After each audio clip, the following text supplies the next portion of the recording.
Hi! I'm going to read out of your story time today. So go grab your book and go to the Ratatouille story, A Delicious Duo, on page 81. So, Ratatouille. All right.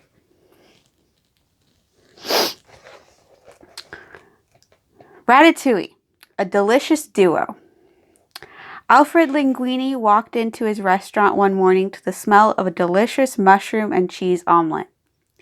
He entered the kitchen to find his friend Remy cooking up a wonderful breakfast for the two of them. "What a great surprise! This looks really good," Linguini said happily. Turn the page. As they ate, Remy noticed his friend was quieter than usual. He nudged Linguini's elbow and gave him a worried look. Linguini sighed. It's nothing. It's just that this breakfast surprise reminded me that today is Colette's birthday, and I have no idea what to get her. Maybe some flowers or a hat?" Or Remy shook his head and ran over to the stove. He thought that he and Linguini could make Colette a nice meal for her birthday, so he pretended to cook an omelet to try to make Linguini understand. But Linguini did not understand. "Yeah, I already said the food was great," he said. Remy abandoned the empty frying pan and instead picked up his favorite cookbook and tried to bring it to the table. But the book slipped from his paws and fell to the ground with a loud thud. "Whoa!" Linguini jumped up from the table to see what had happened. "Hey, this book gave me an idea. I can cook her something. I bet she'd love that." Remy sighed with relief, glad that Linguini had figured out the perfect birthday plan. Turn the page. Linguini flipped through the cookbook, shaking his head at all the fancy recipes. Finally, he landed on something he thought he could cook. Scoglio, a seafood pasta. "What about this?" Linguini asked his friend. Remy nodded enthusiastically and began running around the kitchen collecting the ingredients they'd need to make the dish. Whatever he didn't find in the kitchen, Linguini wrote down on a piece of paper to take to the supermarket and fish market.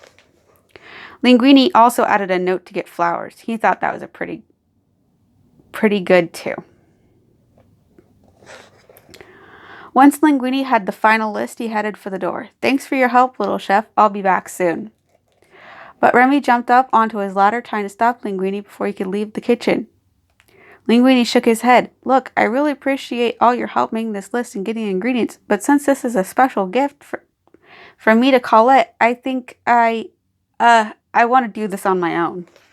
Turn the page. But when he got to the supermarket, he looked down at the list and saw that there were 10 ingredients needed just for the pasta sauce.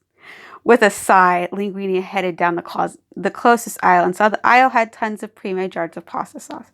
He knew Remy would never approve, but with so little time, he grabbed a sauce that looked like the recipe picture and moved on. Next on the list was vegetables. He remembered that the cookbook instructions listed steps for chopping and dicing and spiralizing, so he was happy to find a freezer full of pre-cut veggies. Linguini grabbed some bags and headed for the checkout line. After the supermarket, Linguini headed for the fish market and flower stand by the river. The list said to buy fresh fish and provided a few options: mussels, scallops, and shrimp. But while Linguini was deciding, he spotted a sign advertising live lobsters. "That's as fresh as fish can get," Linguini thought. 5 minutes later, he had bought the largest lobster at the fish market, quickly grabbed a bouquet of flowers, and was on his way. Turn the page. When Linguini returned to the restaurant, Remy was shocked to see that he'd hardly followed the list at all. Pre-made sauce, frozen vegetables, and a live lobster! But Remy knew that a good chef can make a great meal out of any ingredients. So he hopped up on the counter and began to organize and come up with a revised dinner plan. Whoa, what are you doing?" Linguini asked when he noticed Remy about to open a bag of frozen veggies. "I've got it from here. Why don't you sit down and relax?" Turn the page. Linguini quickly got to work on the meal.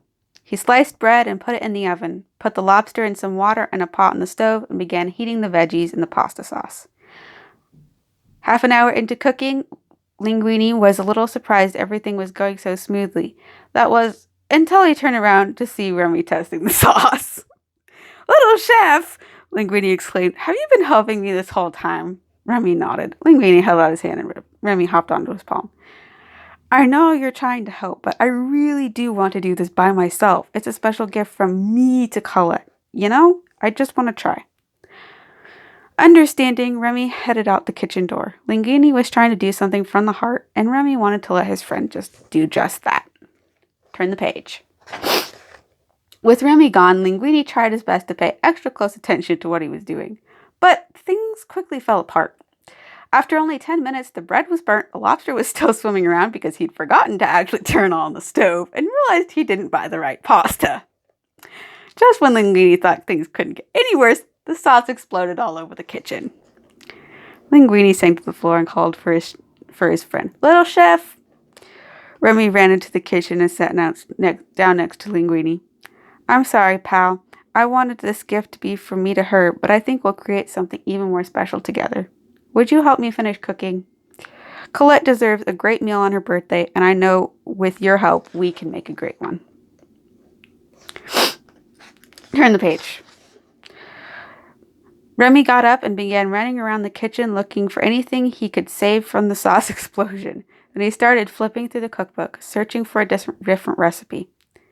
Eventually, Remy found something they could make together using what Linguini had left from the store and what Remy had in the restaurant.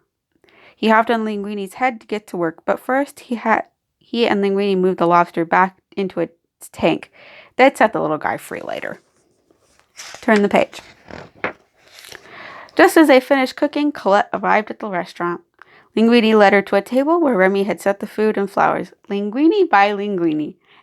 And Little Chef," he announced proudly. "This food smells amazing," she exclaimed, smiling.